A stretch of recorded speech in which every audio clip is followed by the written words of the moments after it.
Pressupostos e subentendidos, explorando os mecanismos linguísticos. Então, hoje, essa aula eu já coloquei para vocês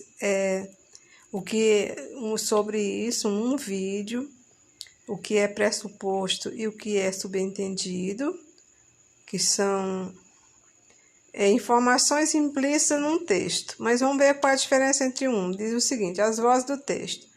Por que certas pessoas parecem compreender um texto com mais facilidade? Isso nós já vimos na aula passada. Eu vou passar para vocês, soltar esse assunto, porque a gente já viu. E nós vamos ver essa parte sistematizando a prática linguística. Como estudamos, para compreender um texto, é preciso considerar suas informações explícitas e implícitas. As implícitas podem estar pressupostas ou subentendidas. Todo texto dialoga com outros textos, mesmo que à primeira vista essa relação não esteja clara. Por isso, quando lemos, imediatamente somos levados a recorrer ao nosso conhecimento de mundo da época em que o texto foi escrito.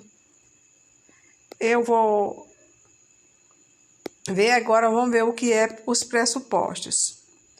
Os pressupostos são ideias latentes no texto que podem ser deduzidas dele por encadeamento lógico. Funcionam como estratégia para convencer o leitor. Estão marcados linguisticamente no texto, exemplo de marcadores linguísticos, adjetivos, expressões e orações adjetivas. Eu acho que vocês viram na aula de vídeo, no vídeo que não era nem meu, mas lá explicando que tem alguns marcadores linguísticos, não é? Algumas expressões, algumas palavras que vai te fazer entender. Quando eu digo assim,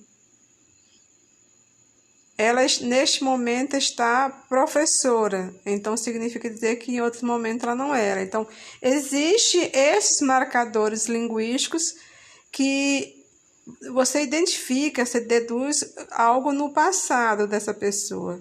Então, aí nós chamamos de pressuposto. Então, vamos ver. Na montagem de argumentação foram empregadas orações adjetivas, que é o amigo do João. Eu não vou fazer leitura aqui. Agora, os pressupostos só se efetivam com a contribuição do leitor. São como ideias dela são ideias pela metade que o leitor complementa. Eles nem sempre são verdadeiros, mas são logicamente aceitáveis em relação a ideias apresentadas no texto. No caso da publicidade, constitui a estratégia de conduzir o leitor a aceitar a argumentação do texto. Ok? Tem lá no livro de vocês tem um comercial. Aí eu quero que vocês entendam que tem algumas palavras que faz você compreender o que a pessoa está querendo dizer. Agora vamos ver o que é subentendido. Nos anúncios, aqui nós temos uma letra que diz assim: quadrilha, João amava Teresa, que amava Raimundo. E no subentendido, você precisa ter uma compreensão de algo. Olha aqui, ó.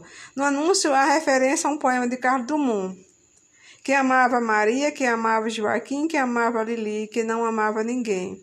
João foi para os Estados Unidos, Teresa para o convento, Raimundo morreu de desastre, Maria ficou para a tia.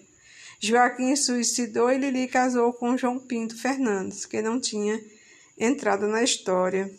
Observe que o poema transitou a esfera literária para a publicitária, transformando-se em recurso de anúncio citado. Houve uma mudança do gênero provocado pela maneira que utilizaram, pelo novo espaço que ele circulou e pelos diferentes leitores. Esse fato mostra que um texto não pode ser visto isoladamente, ele deve ser considerado suas condições de produção, circulação e percepção. Então vamos ver aqui. Se o leitor não conhece o poema, deixa de entender o que está subentendido no texto. Então vamos lá. o que está subentendido no texto. Como já vimos, compreender um texto é ativar nossa memória e buscar relações entre ele e a realidade social do qual emergiu. Então, para você compreender um texto, nesse caso do subentendido, você precisa ter uma noção, ter um conhecimento de história daquele texto, que nem tudo que se você não tiver um conhecimento, você não vai compreender.